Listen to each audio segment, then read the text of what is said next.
Welcome to Captain Forest podcast Hero's Voice. Captain Forest is an international movement for a plastic-free, waste-free and permaculture world. There is a fundamental conflict of interest between those that produce plastics as their business model and negotiating a treaty to deal with the human rights, human health and environmental impact of plastics.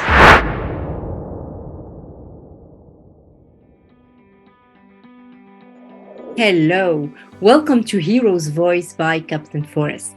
Today we are happy to welcome Jacob Kean-Hammerson, who is Ocean Campaigner at the Environmental Investigation Agency. Today we are going to speak about the second round of negotiations of the Plastics Treaty taking place in Paris by the end of May 2023. So Jacob is here with us today to share the outcomes from the first round of negotiations and the expectations from the second round of negotiations taking place in Paris by the end of May. So hi Jacob, can you introduce yourself? Hi, I'm Jacob Kean-Hammerson and I'm a campaigner at Environmental Investigation Agency, or EIA, and my job is working on global plastics policy. So EIA, for nearly 40 years, has investigated and campaigned against environmental crime and abuse. We've been active in a number of policy forums around the world for a long time, really campaigning for long, sustainable change to the issues that we campaign on. So we work on a variety of wildlife issues, forests, climate issues and climate crime. And then also as part of our oceans team, we work on plastics, as well as looking at the hunting and non-hunting threats to cetacean species. Okay, so the next round of negotiations of the Plastics Treaty is by the end of May in Paris. Can you give us a general background of the Plastics Treaty? What are the goals and expectations from this treaty? Absolutely. So the really context around the treaty is that for some number of years now, there's been real increasing global concern over the impacts of plastics pollution. And originally this was discussed as a marine litter issue, but over time, and as more people have grown to understand the issue, and there's been much more campaigning from civil society on the issue, it's really increasingly understood to not just be a marine litter issue. It's a much broader issue that involves impacts on human health, as well as the biodiversity impacts, but also on human rights, like the basic human right to a healthy environment. So over time, people have come to realize that this increasing global issue needs a global solution. And that global solution in terms of policy is a potential for a plastics treaty. So in March last year, the United Nations Environment Assembly passed a resolution 514, which is titled End Plastic Pollution, towards a new internationally legally binding instrument. So it's the wordy part. And so that resolution sets out the mandate for the negotiators to negotiate this treaty at what's called an Intergovernmental Negotiating Committee, or INC. We really like acronyms in this space. So that resolution is titled End Plastic Pollution. So that's really what the goal of the treaty should be. In terms of its specific objectives, whether it's protecting human health and the environment through the plastics life cycle, or reducing production, use and discharge of plastics, those objectives are actually still up for negotiation and will be discussed in Paris at the end of this month. So that's kind of the context and the goals. And I think that the expectations really range depending on who you speak to and what their opinion is. But what I suppose EIA and a number of other colleagues in civil society were really hoping that in order to end plastic pollution, we have to deal in some way with the overproduction and consumption of plastics that we're experiencing today, which is really the root cause of a lot of these pollution, human rights, biodiversity impacts that we're experiencing are really coming from this overproduction and consumption, and ultimately the waste that is generated from that. So really, that's something that we really hope is part of the objective and goal of this treaty, is to reach a sustainable level of production of plastics. Okay, so it's a total of 2 years negotiations, five rounds of negotiation in total every 6 months in a country. And so far, one round took place in Uruguay, and the next one is by end of May in Paris. And in total, it's 20 days of negotiation. Each round is like 4 days. Yeah, so it's 5 days of each round, so a total of 25 days. 25 days, okay. But we've already had 5 days, so we've got 20 left.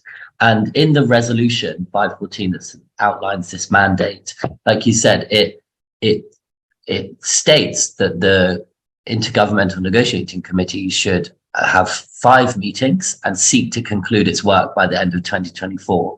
So along with being an incredibly ambitious task to end plastic pollution and negotiate a treaty, they've also set themselves a very ambitious time frame. So really every minute counts when we come to this, because we're really looking at a very broad issue, very important issue, and not a huge amount of time. But I think that also underscores the importance of the issue and how rapidly we need to reach a solution. Absolutely. And so the first round of negotiation took place in Uruguay last November 2022.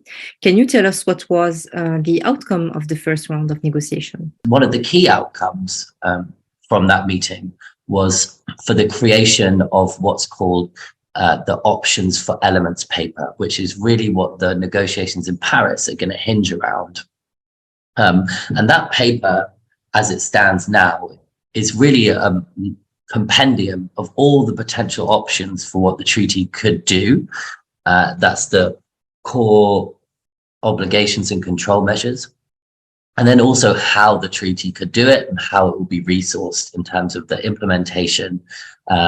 So what are the means of implementation in terms of financing and things like that, and what are the necessary frameworks to promote the implementation, like monitoring, reporting, and things like that. So that paper was produced through inputs from the countries, but they were also given the opportunity to see suggestions made by stakeholders prior to that. So there was a relatively inclusive process for people to share views on what should be reflected in that options paper.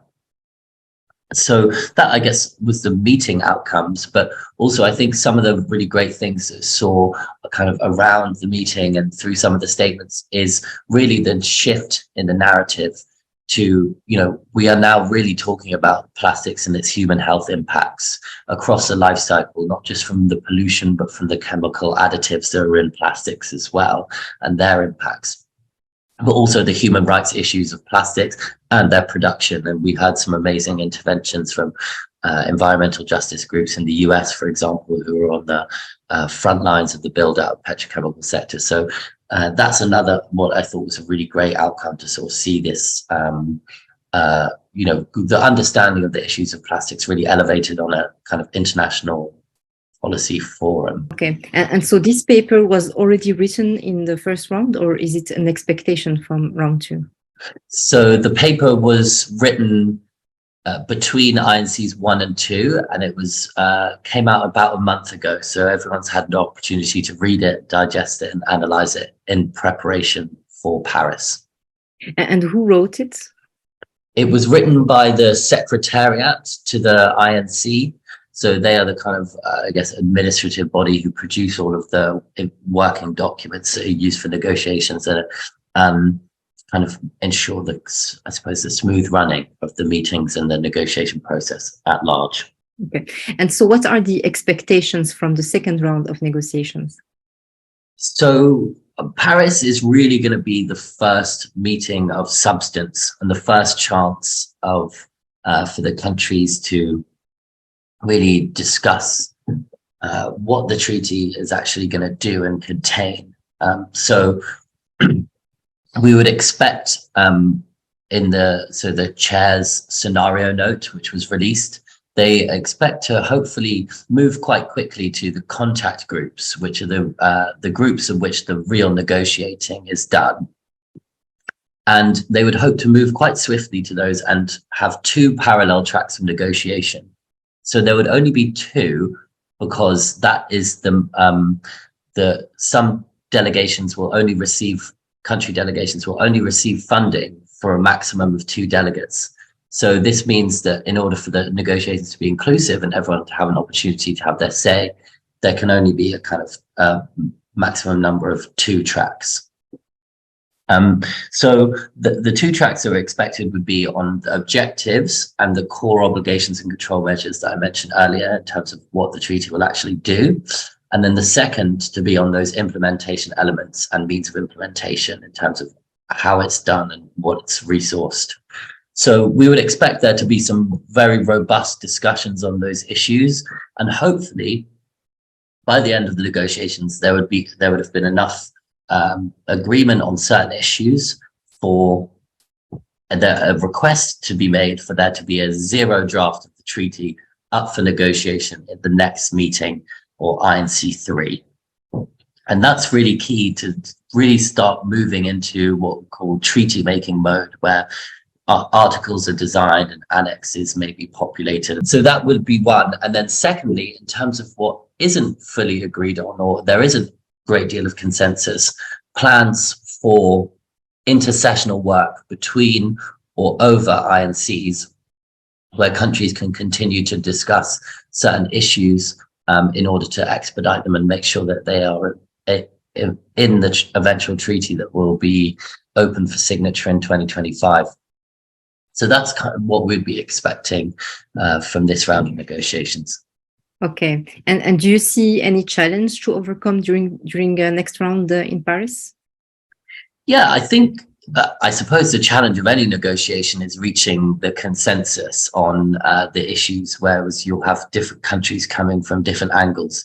And I think reaching that consensus on some of the more contentious issues, I suppose, would be the major challenge.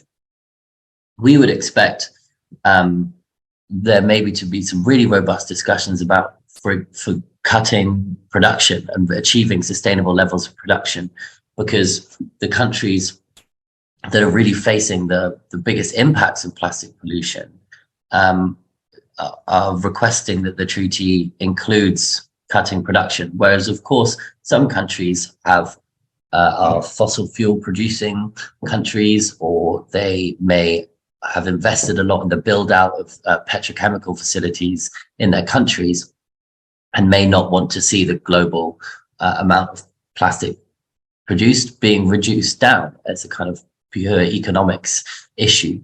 So that is always the challenge around a negotiation. And I think it's also a challenge given the short time frame and the need to act swiftly and decisively to end plastic pollution. So that's something to look out for, and something to that I'm sure will be a live issue throughout the week. Okay, and just a question out of curiosity, maybe. So how do negotiation substantially take place? Like, do country delegations vote, or is it a voting? Who make the decisions? Well, you have actually touched on a very interesting point about these negotiations, is the issue of voting. A lot of UN negotiations and processes they strive their best to make decisions via consensus. So something that everyone can agree to. Not everyone is happy, but everyone agrees upon it. And this is, for example, how decisions are made in the UN Framework Convention on Climate Change. Now, some people would say that the inability to vote on issues is a big reason why that convention has been unable to make significant global interventions to halt climate change, and relies on nationally determined contributions and things like that. So currently within the rules of procedure for this negotiations, it does include voting, but the modalities for voting are still not agreed. it's one area that remains bracketed, where it means that it's not currently agreed upon.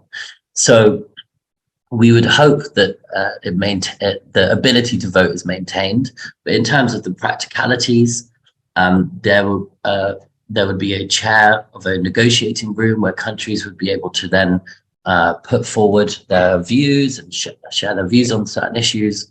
The chair and the team involved would then be looking to consolidate some of these and create a proposal, and then countries will refine that over time. So it's a very iterative process. But if it comes to the point where it may or may not need a vote, we would hope that voting is still possible to allow for to maintain levels of ambition and things like that. So yeah, that's a very interesting topic that you've touched upon there. And so, who are the stakeholders that attend the plastics treaty? All of them are voting, or just a few? So it's very important. It's only the countries who vote.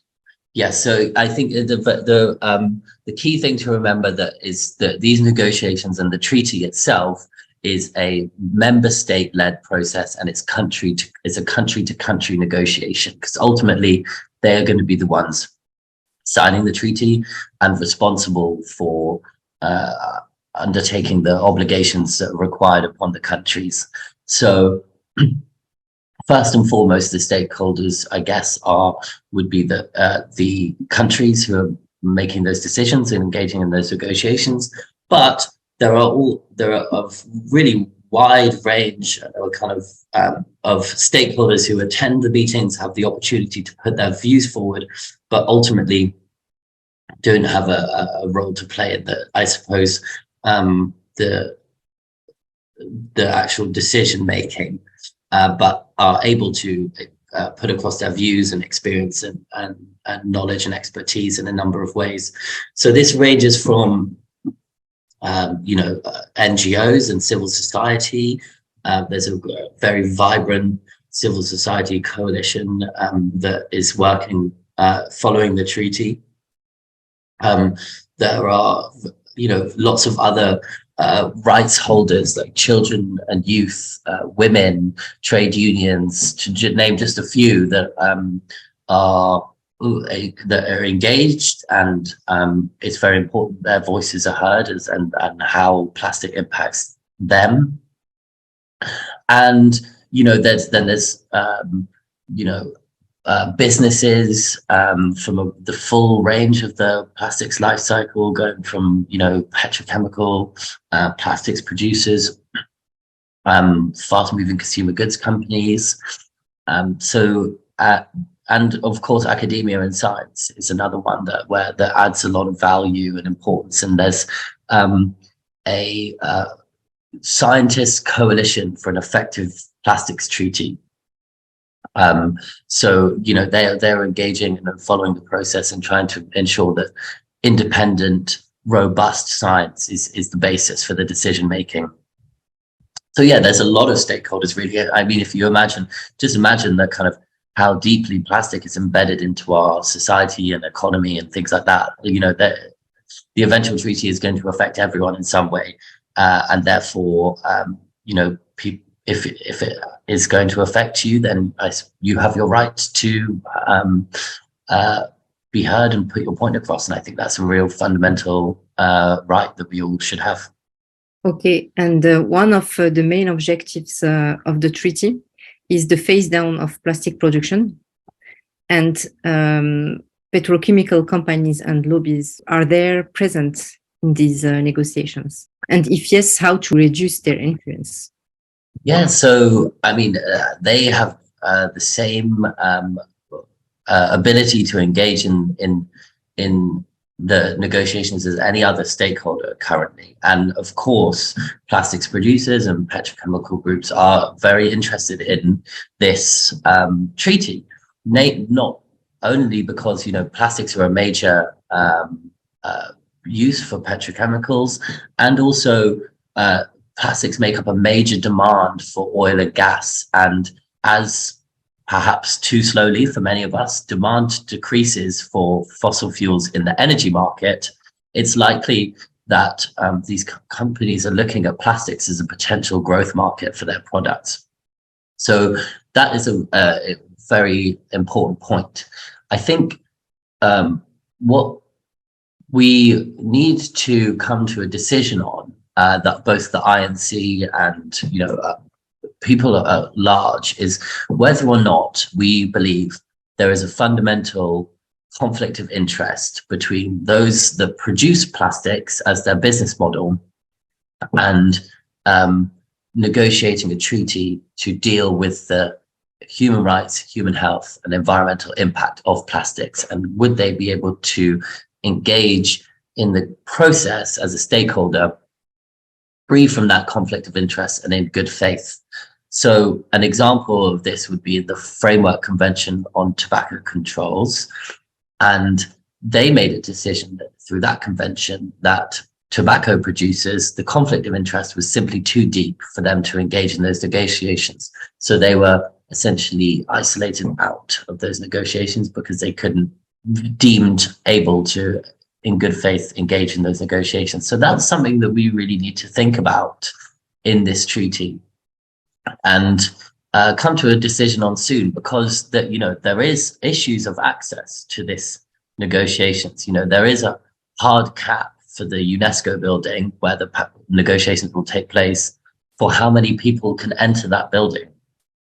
So we need to think about who is really important entering that building. Is it the people that are facing the impacts and having their health and their rights impinged upon by the plastics crisis, or a kind of well-funded lobbyist who seeks to perpetuate the production of plastics, in the unsustainable production of plastics? So that's an important question that we need to think about and talk about. I think it's really important to have that discussion. It will be part maybe of the second round of negotiation. Will they try to reduce the influence of petrochemicals? Because I can guess that it will be complicated to negotiate this treaty if they are fully present. So I think it's something that you'll hear a lot of calls from civil society for. I think you'll see that's something that will happen, and I think that's the way that momentum and is built around these things. It's not specifically on the agenda, but it's something that I think people will look to seek to make noise about, particularly given the context of Paris, where there's this restriction on numbers. But of course, not everyone agrees that should be the case. So it's important that we continue to talk about it and raise and elevate the issues and elevate the concern around that. Okay, so we hear sometimes some companies and large corporates claiming that plastics treaty is about innovation and recycling, and it can create a little bit of confusion in the mind of people. So the first question is innovation and recycling one of the goals of the plastics treaty? And can you speak about this confusion? Yes, of course. So Resolution 514, like I've mentioned earlier, it's called End Plastic Pollution. And the objectives talk about potential objectives up for negotiation, talk about protecting human health and the environment throughout the life cycle of plastics, which is really important here, is looking at the full life cycle from the point of the source, extraction and sourcing of the raw materials to the production, polymerization of plastics, all the way through use and to the end of life.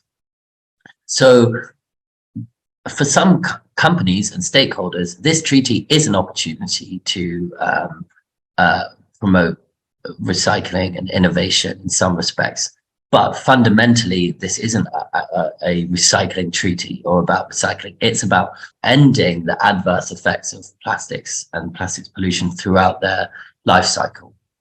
And given the current rates of production and expected increase and expected expansion of the issue, we simply are not going to recycle our way out of this problem. So what is really important is about minimization of waste to the absolute lowest level that we possibly can. That involves, and is really important, that it includes cutting production and achieving sustainable levels of plastics production so that we can start to manage the plastics that we are producing and then disposing of, if we are to dispose the ones that we simply must dispose of. So really important, I think it's really important to align this treaty with the principles of the waste hierarchy and waste minimization, rather than thinking about how we can recycle everything. And recycling has a lot of concerns around it in terms of cycling back toxic additives through the economy, or so-called innovative or advanced recycling, such as chemical recycling, which uses an incredible amount of energy and things like that. So when we've got to, I think recycling may play some role in the future, if once we've shifted to alternative systems of delivery and hopefully moved away from a linear economy and looking at things that more like reuse and refill based economy. If we need to recycle, and then we should make sure that it's done in an environmentally sound manner, but we really need to make sure that this isn't a recycling treaty. But there is things to be done, and it's also ensuring a kind of just transition and protected workers' rights for recyclers, or the informal sector and things like that. But yeah, I think we should. It's important to view this treaty as something much broader than waste management and recycling, and really about kind of ending plastic pollution and its effects across the life cycle. Okay, so for you, how do you define success and failure of the second round of negotiation in Paris, and what are your recommendations to achieve success? So I think a success would be to reach a point at which we can get a zero draft, because time is very much of the essence, and we've got to negotiate a treaty that is effective